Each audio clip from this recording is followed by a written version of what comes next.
Hello, my name is Alanda Kriener and this is my Physics 2 Lab 3 on circuits. In this lab, we will answer a couple questions, including how do energy conservation and current conservation relate to circuits, and how do capacitors and resistors function in a circuit. We will investigate this by working with an online circuit simulator as well as doing some calculations by hand.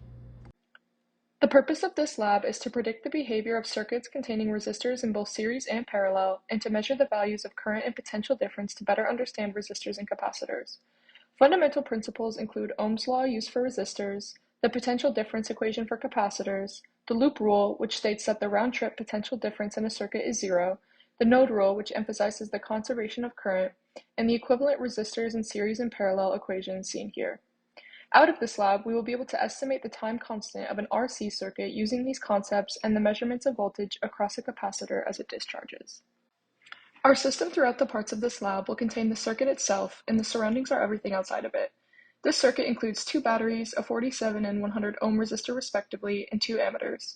To predict the current through the circuit, I applied Ohm's law and the equivalent resistors in series equation and got a current of 0.02 amperes. As you can see on the image on the right, my simulation circuit also read 0.02 amperes.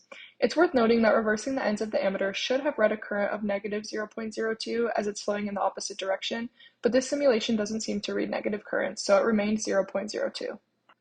I then observed this series circuit in open form. No current runs through the resistors in an open circuit, hence the 0 ampere and 0 voltage readings. The voltmeter does, however, read the 3 volt difference due to the batteries in this open circuit. I then closed the circuit with a wire and used a voltmeter to measure the potential difference for each part of the path in the circuit seen in the image on the left.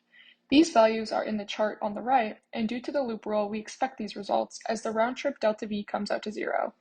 We can see the delta V based on location in the circuit in this graph, and our current remained 0.02 amperes. When we attach the voltmeter in parallel, the current reading on the emitter does not change even though the circuit is altered. Voltmeters actually have infinite resistance, meaning current cannot flow through them, which is why the ammeter still read 0.02 ammeters. However, when we place an ammeter in parallel with the 100 ohm resistor, we see the current raised to 0.06 amperes because current actually runs through the ammeter, meaning less is running through the resistor. Ohm's law tells us that as resistance decreases, current increases, assuming that the overall delta V is still 0. Further applying Ohm's law, we can calculate the resistance at different points in the circuit as seen on the right. These calculations are very close to our resistance values of 47 and 100 ohms, but sources of error include lack of precision in the ammeter readings and rounding in my calculations. Next, I made an RC circuit as shown here. When the capacitor charges, the current starts at its maximum value and decreases exponentially. We saw that with the light bulb, as it started very bright and then quickly became dim until it went out and the current became 0, signaling a fully charged capacitor. When I disconnected the battery and connected the capacitor straight to the light bulb, we watched the capacitor discharge. Similarly, the current in light started at a maximum and decreased exponentially until the light bulb was off and the current becomes 0. We see that the current flows the opposite way when discharging compared to charging, and that the charge-discharge time is a little over double for the 20 ohm light bulb compared to the 10. Using the derivation on the left, which relates energy and charge conservation, we find that the time constant of an RC circuit, or the time it takes to discharge or charge the capacitor, is the negative inverse of the slope created by plotting the graph on the screen. I created an RC circuit with a capacitor, a 30 ohm light bulb, and a 9 volt battery, and recorded the voltage difference at the capacitor for each second during its discharge plotted on this screen.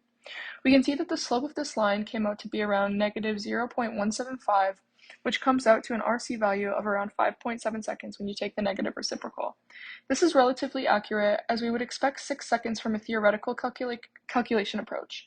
Sources of error here can be attributed to imprecise measurements using the voltmeter and stopwatch.